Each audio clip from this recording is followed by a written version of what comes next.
General साहब, मैं आपसे एक सवाल करना चाहूंगा। मेरे लिए एक और बड़ी सरप्राइजिंग चीज थी। ये पहलगाम का जो एरिया है, ये जारी बात है, यहाँ पे जो लोग वहां पे गए हैं वो हाइक करके पहुंचते हैं। वहां पे उनको हाइक करके जाना पड़ता है या घोड़ों पे जाना पड़ता है। तो इस एरिया में, वहां से मैं इसको चेक कर रहा था, पहलगाम से लेके लाइन ऑफ कंट्रोल जो है वो तकरीबन 207 किलोमीटर के फासले पे है। 207 किलोमीटर जो है वो लगते हैं अगर बाय रोड आपने इसको ट्रेवल करना है। वैसे 1.2 दैट पर्टिकुलर पॉइंट वो ज्यादा है, लेकिन बाय रोड आपको 207 किलोमीटर लगते हैं। अब 3-4 लोगों के खाके और तस्वीरें इन्होंने जारी किए हुए।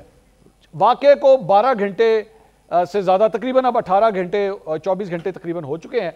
सर, इतनी देर में 207 किलोमीटर कोई शख्स पैदल तो नहीं चल सकता, ठीक है। अभी तक उनसे 3-4 बंदे पहाड़ों के अंदर जो चलने वाले हैं, ये लोग एरियल सर्वेलेंस कर रहे हैं, हेलीकॉप्टर्स इस वक्त वहां पे मूव कर रहे हैं, ड्रोन्स इन्होंने उड़ाए हुए हैं। इनसे वो बंदे ही ट्रेस नहीं हो रहे जिनके खुद खाके इन्होंने शेयर किए हैं। इज इट पॉसिबल कि बाय फुट ये लोग 207 किलोमीटर का एरिया जो है क्रॉस करके, एलओसी क्रॉस करके पाकिस्तान वापस आ चुके हों? जी, इट इज़ नॉट पॉसिबल जी। देखिए मंसूर साहब, पॉसिबल तो वो चीज़ें होती हैं जो रियलिटी में हों जी। हाँ। फिक्शन में ये चीज़ें बिल्कुल हो सकती हैं, चूँकि फिक्शन, आपने पहले भी जो सवाल किया, मैं दोनों को ज़रा लिंक करना चाहूँगा जो आप बेग साहब से पूछ रहे थे, और बेग साहब ने एक और एलिमेंट की तरफ इशारा किया, उस पर भी बात करते हैं। देखिए, जाफर एक्सप्रेस ऐसे लग रहा था कि जैसे कोई आखिरी बोगी में इनका एक कमेंट्री बॉक्स था और वहाँ पे देवर सिटिंग, और उसके बाद कमेंट्री शुरू की।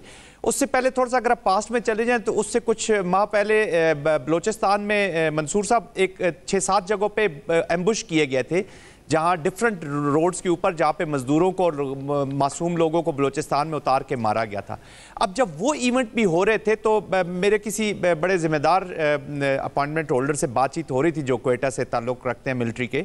तो उन्होंने कहा जी कि मुझे मेरे स्टाफ ने फ़ोन किया एक ऐसी जगह का, कि उन्होंने कहा कि सर वहाँ से भी इतलात है, वहाँ पे भी ना एक इंसिडेंट हुआ है, मैंने अभी टीवी पे देखा। तो इंडियन मीडिया एक ऐसे पॉइंट पे एक इंसिडेंट को रिपोर्ट कर रहा था जो कि वहां पे इंसिडेंट हुआ, लेकिन वो 15-20 मिनट के बाद शुरू हुआ उस रिपोर्टिंग के बाद, क्योंकि वो आधे घंटे का फर्क है ना जी पाकिस्तान का और उनका। तो उनका मेरा ख्याल में कोई कोरियोग्राफ करते हुए थोड़ी सी प्रॉब्लम्स आ गई। अच्छा। अब इसके बीच में देखिए एक है प्री इंसिडेंट इंफॉर्मेशन इंटेलिजेंस, वो तो वहां पे नाकाम होता है इंडिया। जो कश्मीरी अभी अवाम भी सवाल कर रही है और वो सारे सवाल कर रहे हैं कि ये नाकामी क्यों है। और एक है पोस्ट इवेंट इंटेलिजेंस।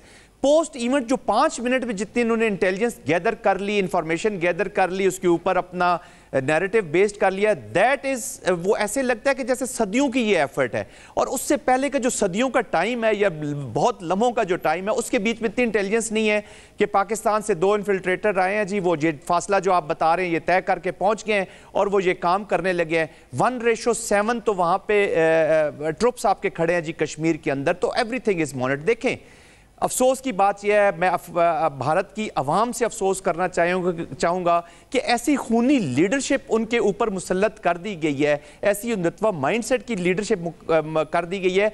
जब वो स्क्रिप्ट लिखते हैं ऐसे ड्रामों का, तो उसमें स्याही वो उसमें जो स्याही है वो भारत की अवाम के खून से बनाई गई है।